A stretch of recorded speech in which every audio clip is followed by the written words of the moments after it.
So one simple example, if A and B are two events such that PA equals to 0.4, PA union B equals to 0.7, PB equals to say P.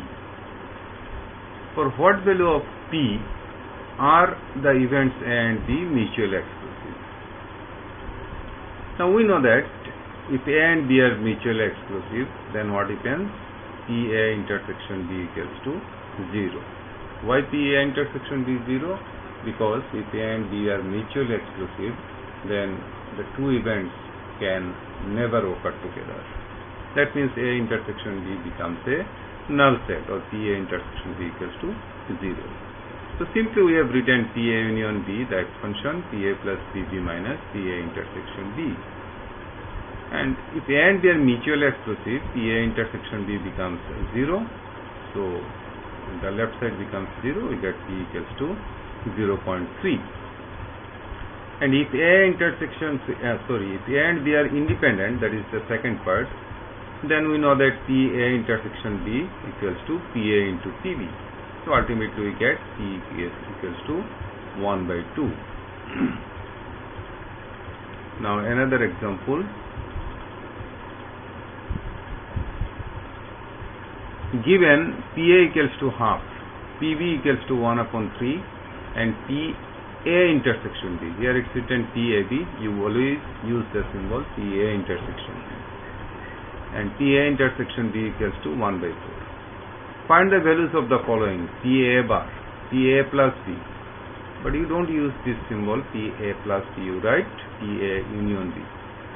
Then to find PA given B, then PA bar intersection B, then PA bar intersection B bar, and then to find PA bar union B.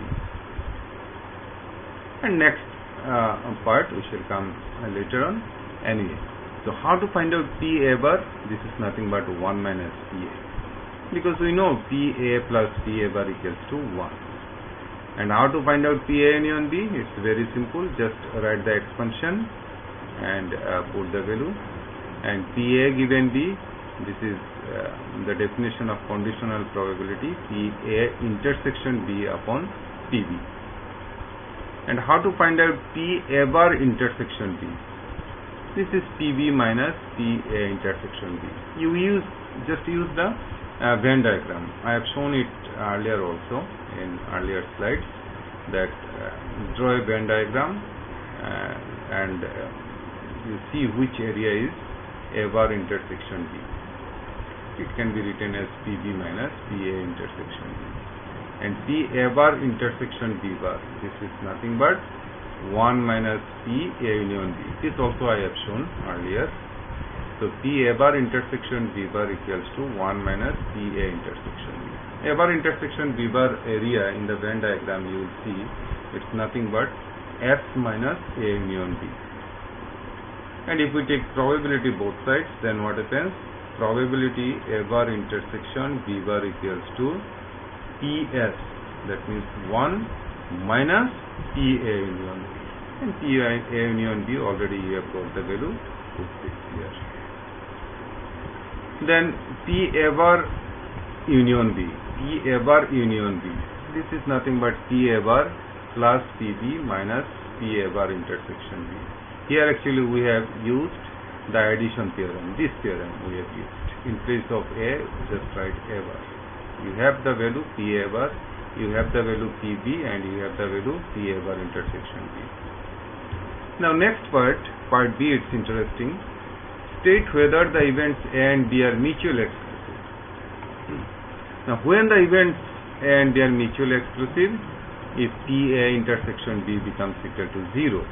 But here in this example, PA intersection B, what's the value of PA intersection B? PA intersection B equals to 1 by 4. That is not equal to 0. So we say that the events are not mutually exclusive. Then to state whether the events A and B are exhaustive or not. When the events are exhaustive, because if these are the possible events, that means if apart from A and B, no other event possible, then we can say that A and B are exhaustive.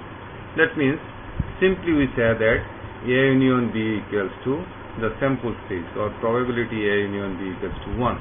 So you just know this, you just remember this, the events A and B are exhaustive if probability A union B equals to 1. And here probability A union B equals to 7 upon 12.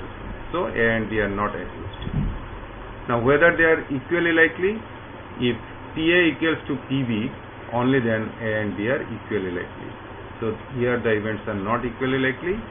And the fourth one, whether the events A and B independent or not. When the events are independent, if PB given A equals to PB, or PA given B equals to PA, or if PA intersection B equals to PA into PB, we say that the events are independent. But here we see that the events are not independent also.